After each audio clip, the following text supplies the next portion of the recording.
despite the fact that there's no constitutional amendment giving the federal government power over drug policy, we do see them enforcing it through the DEA in places like California, which have set different policy at the state level.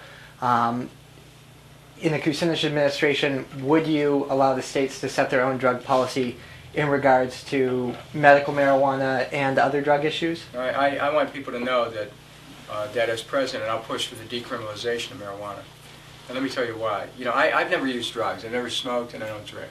Well, you know, I drank once in a bet when I was, you know, about 20 years old. And I won the bet, but I never drank. So what I'm saying about drugs isn't because, you know, I have some own secret desire to become legit, okay? I think that we've taken the wrong direction with respect to marijuana in particular. It ought to be decriminalized. We need to have serious health education discussions with our young people. Let them make the choice, but don't put the kind of the vibe on marijuana that do, because actually you tell young people enough, you better not do something, they're going to do it. You know? I mean, I'm not that far away from remembering those days. And so what we need to do is tell young people, look, we need your awareness that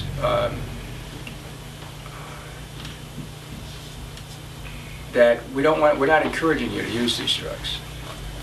We want to actually discourage you from using them. But we don't want to tell you you're going to go to jail if you do. Now, however, those who are pushing these drugs, who are selling large amounts, different matter. If someone has possession of a couple ounces, that's one thing. But if someone's selling it, you know, we decriminalize it. We can change that. But if you're selling hard drugs in mass, you're selling heroin or cocaine, you're going to go to jail for a long time. It's a whole different thing. I think we need to look at marijuana in a class of its own. And so I'm not for decriminalizing all drugs. I don't believe in that.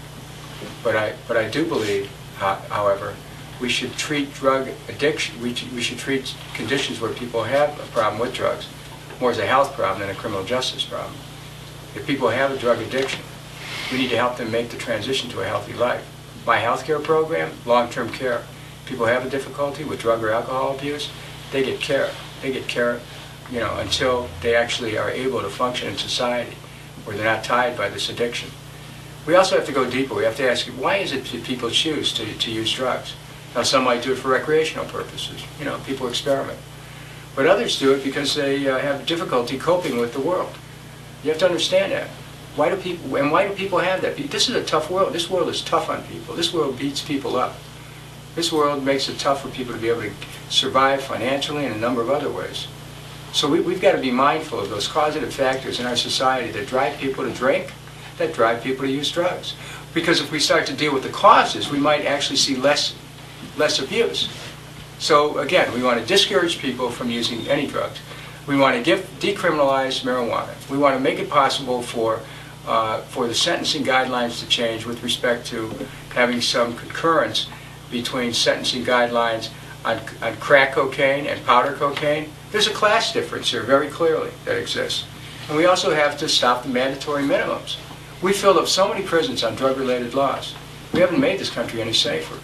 So we have to have a president who's smart enough to know that this direction that we're taking on drug policy is really the wrong direction. And again, educate our children from the earliest age. I'll tell you, for myself, let me tell you why I've never used drugs. Because I don't want anything interfering with my relationship with reality. To me, if you're really in tune with reality, it is incredible. If you're really into what's happening, you know, you really get tuned into what's happening in a moment. I don't like anything that distorts my senses. I just don't, because I feel they're so finely tuned that I really get, you know, the vibrancy of. You can get vibrancy of colors if you're not interfering with your perception. You can hear sounds that are incredible without interfering with your perception, the distortion of perception, which is often what happens when you take drugs or alcohol.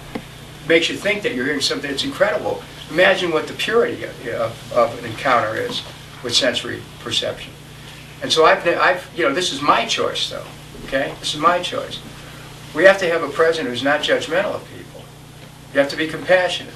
On the other hand, if people are making a business out of selling cocaine and heroin, and they're peddling it in communities, they're going to have a big problem with the Kucinich administration. We'll work to break those rings up, but we're not going to be going after people on marijuana use. I mean, my God, you have to start thinking about what are we talking about here. There's a tremendous dimension of the severity of the use of these drugs. To get to the underlying psychological reasons why people need them. That's the other thing. Mental health care will be covered under our health initiatives. So if people have some difficulties, they won't feel they have to turn to drugs. That's all. To me, it just seems like a common sense approach.